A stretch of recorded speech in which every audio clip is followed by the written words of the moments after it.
El mundo se está ahogando en la basura y los criminales están generando mucho dinero. En esta edición de Efecto Naim, investigamos cómo cárteles de la droga, empresas y hasta gobiernos participan en el mercado ilegal de la basura, poniendo en riesgo la salud de millones de personas. Además, el respetado analista internacional Gideon Rachman nos cuenta por qué estamos viviendo en la era de los hombres fuertes y exploramos qué tan cerca estamos de poder hablar con nuestras mascotas.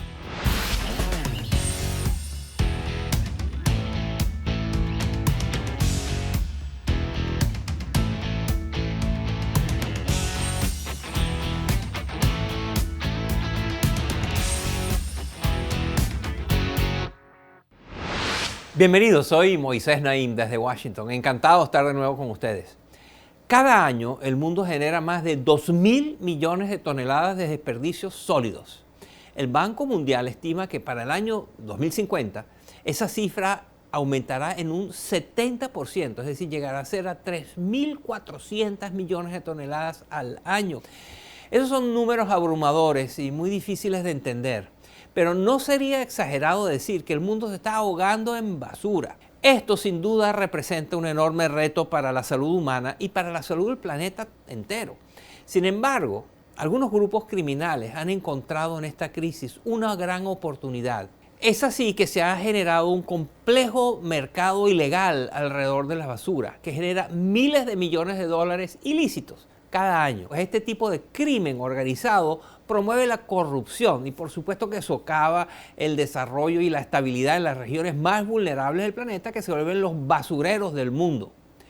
Es por esto que hoy buscamos entender mejor cómo funciona este peligroso mercado y qué hacer para detener a las mafias de la basura. Miren. Cada año, Tailandia recibe cerca de 553.000 toneladas de desechos plásticos de países como Australia, Japón, Francia y los Estados Unidos. Eso equivale a 2.760 ballenas azules, el animal más pesado del mundo. Y esta situación se repite a lo largo del sudeste asiático. Así lo denuncia el director de Greenpeace para Tailandia, Tara Buakamsri. El sudeste asiático se está convirtiendo en el vertedero de la basura mundial para cualquier país, tanto para los países de la OCDE como para los que no lo son.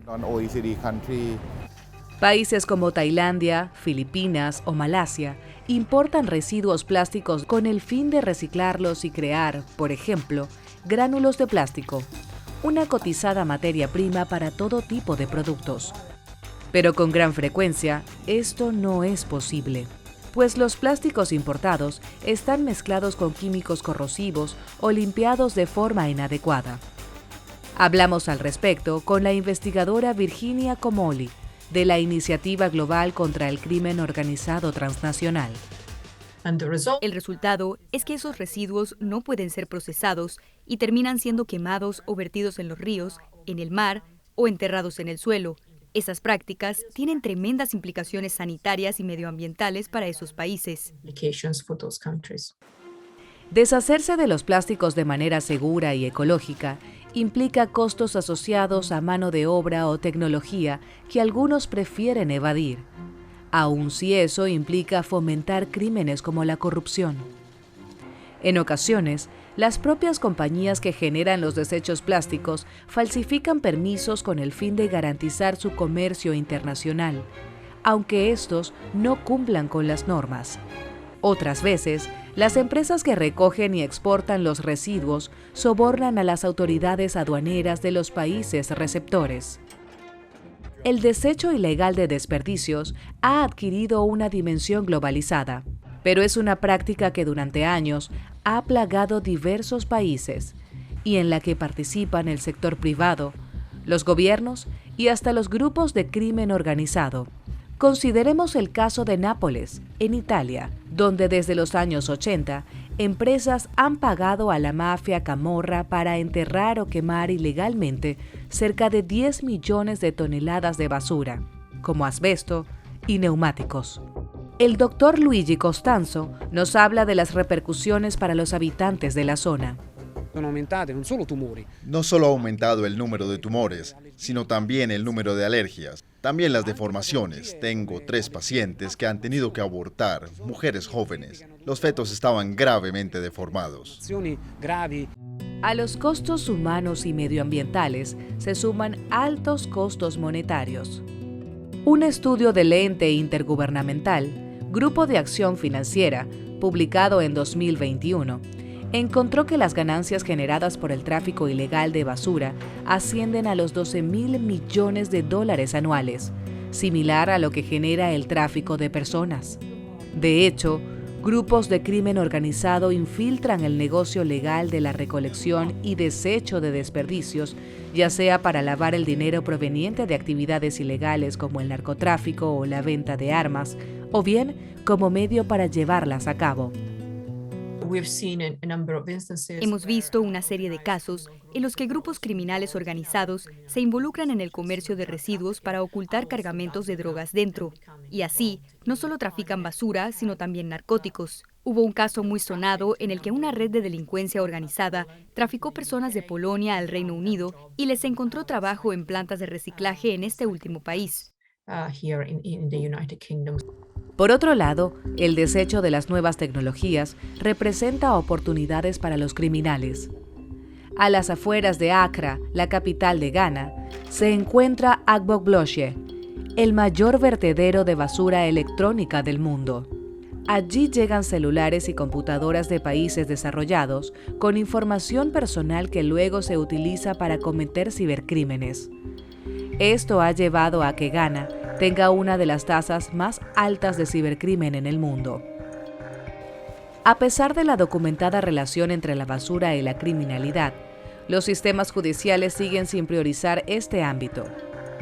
El consenso entre los expertos es que las penalidades suelen ser muy bajas.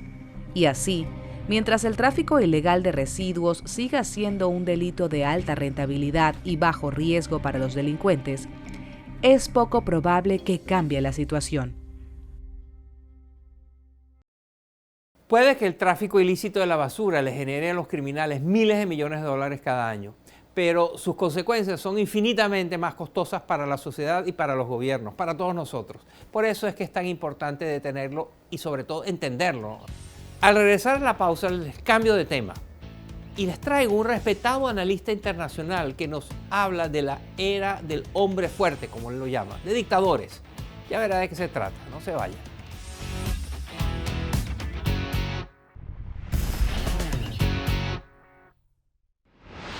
El mundo se enfrenta a una nueva generación de líderes autoritarios. Esta es la era de los hombres fuertes, entre comillas, en la política. O al menos eso es lo que mantiene mi invitado de hoy. Su nombre es Gideon Rachman y es un periodista inglés que tiene más de 30 años reportando sobre política mundial. Y desde 2006 es el comentarista principal de asuntos internacionales del prestigioso periódico inglés, el Financial Times. Rachman fue nombrado comentarista del año en los premios de la prensa europea, el galardón más importante para los periodistas. Es autor de varios libros sobre política y economía. Su más reciente libro se titula La era del hombre fuerte, cómo el culto al líder amenaza la democracia en todo el mundo. Hoy Gideon Rachman nos presenta a estos hombres fuertes. ¿Qué los diferencia de los dictadores que tuvimos antes, el pasado?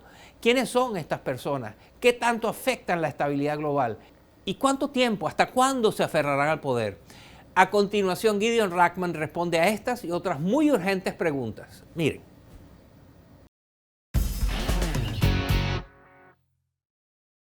Bienvenido al programa, Gideon Rachman. Es un placer tenerte con nosotros. Pleasure.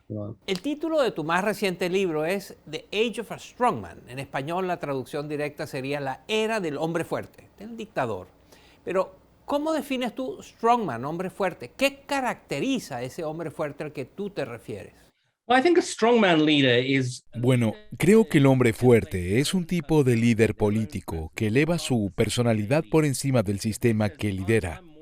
Dice, este país depende de mí, de mis instintos, de mi fuerza.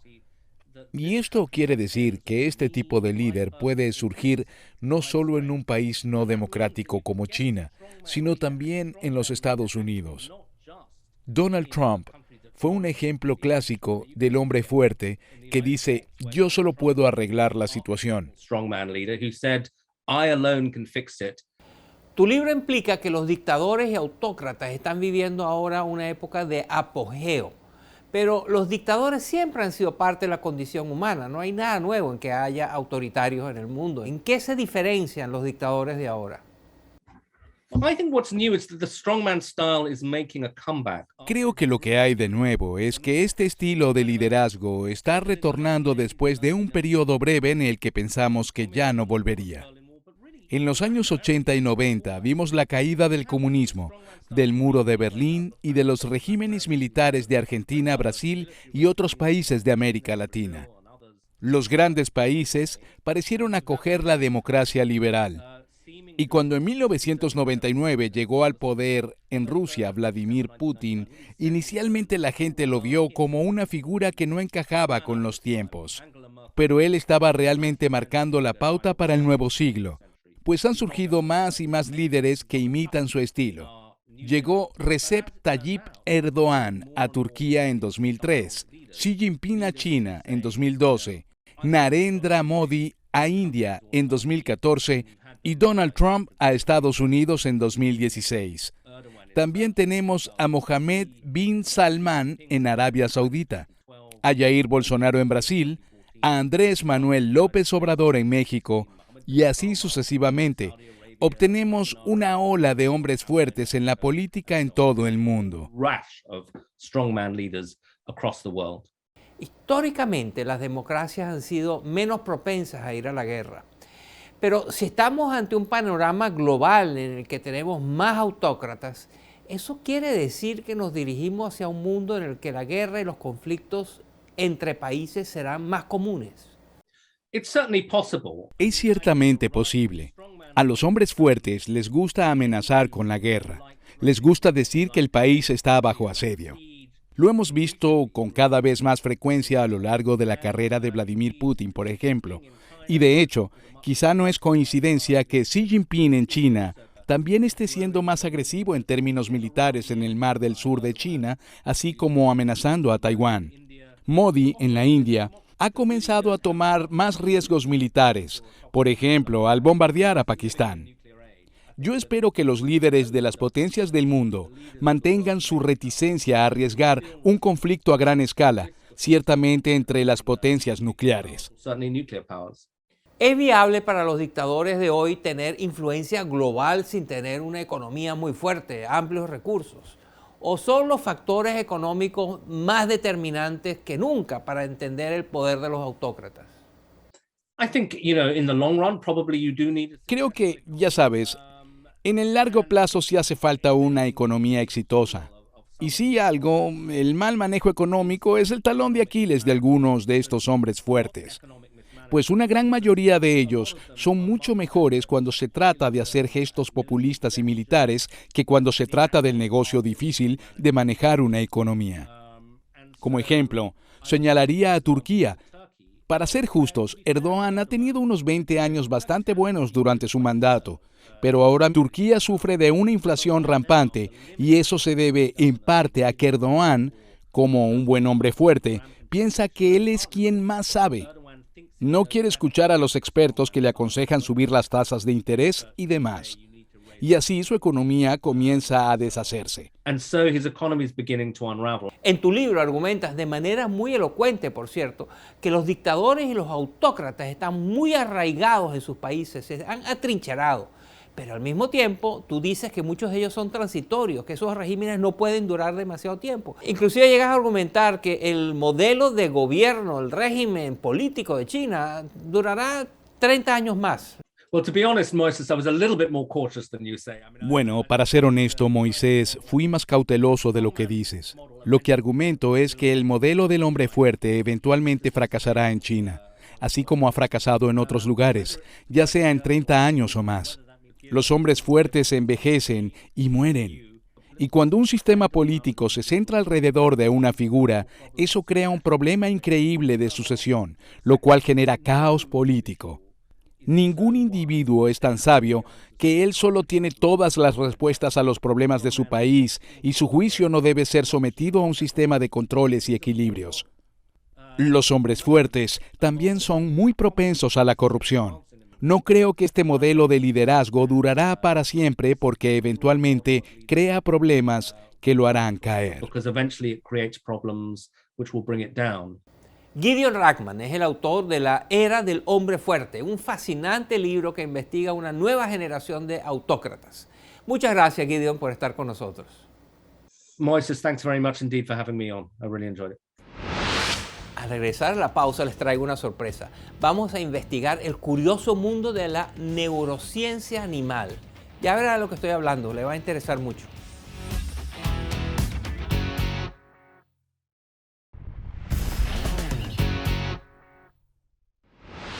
¿Alguna vez usted ha deseado saber qué está pensando su mascota?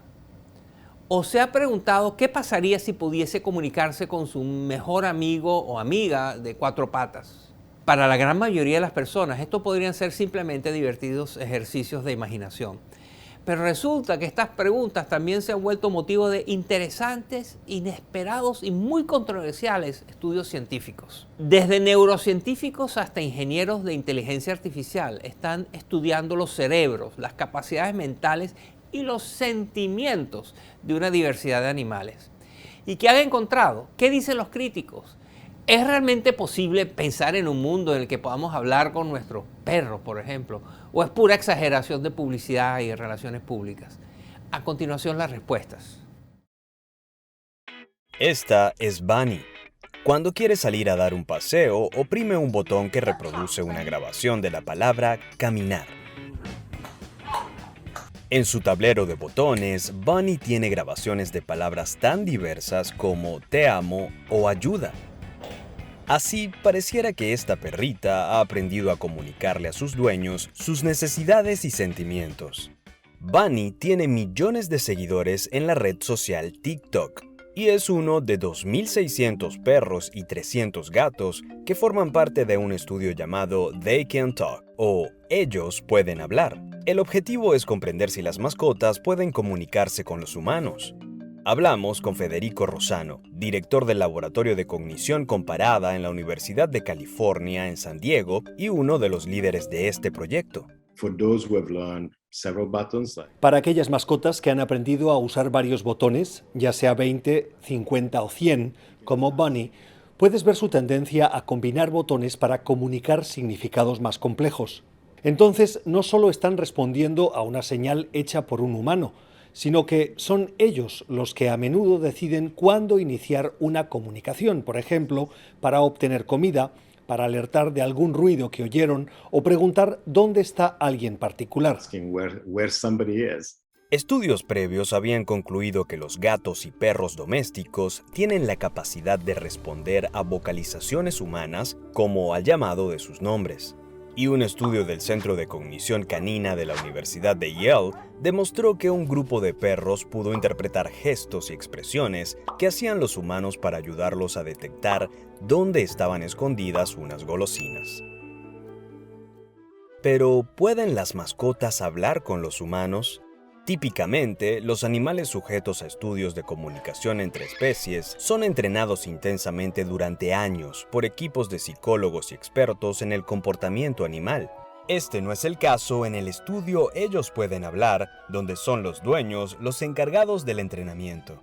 Melissa Berthet, investigadora de la Universidad de Zúrich, ha sonado las alarmas con respecto a este aspecto. Diría que en la mayoría de los casos, los perros simplemente buscan atención de su dueño. En la mayoría de los videos, la mascota se pone contenta cuando recibe comida o cuando el dueño juega con ella después de haber presionado los botones. Pero eso no quiere decir que todos los intentos de comunicación fueron hechos con ese propósito. Por ejemplo, es posible que una mascota aprenda a pedir un juguete presionando un botón sin entender realmente el significado de la palabra juguete. Otros escépticos apuntan a un posible conflicto de interés, pues el estudio está hecho en colaboración con Fluent Pet, una empresa que fabrica estos botones para mascotas y que alcanzó alrededor de $5 millones en ventas para finales de 2021. También sería cautelosa con el hecho de que los videos publicados en redes sociales son editados. No sabemos cuántas veces el perro tuvo que intentarlo antes de hacer algo que parece ser increíble. De hecho, el mismo Rosano asegura que hace falta más investigación antes de llegar a una conclusión final. Por otro lado, la neurociencia también está buscando esclarecer de qué son capaces los cerebros de las mascotas. Investigadores en Hungría han demostrado mediante imágenes cerebrales que los perros, como los humanos, pueden distinguir entre diferentes idiomas e incluso reconocer las emociones en las voces. Así lo explica Adam Mikloshi, profesor de la Universidad Eötvös Loránd.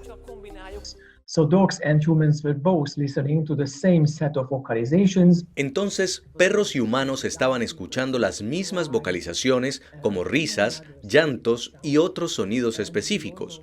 Lo que descubrimos, por ejemplo, es que cuando ambas especies estaban escuchando un sonido alegre, se registraba actividad en las mismas partes de sus cerebros. Eso sugiere que los cerebros de los perros y los humanos funcionan muy similarmente.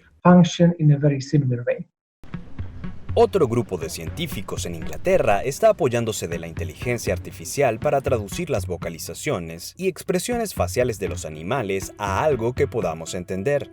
Y un informe patrocinado por la gigante tecnológica Amazon predijo que para el 2027 tendremos un traductor para mascotas. Por ahora, debemos conformarnos con seguir amando y cuidando a nuestros compañeros de cuatro patas, aunque no nos entendamos con completa claridad.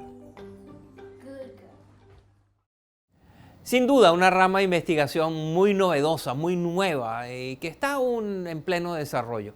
Le vamos a estar prestando atención porque creo que nos va a dar sorpresas inusitadas. Hasta aquí el programa de hoy. Espero que les haya interesado. Gracias por acompañarme. Nos vemos la próxima semana.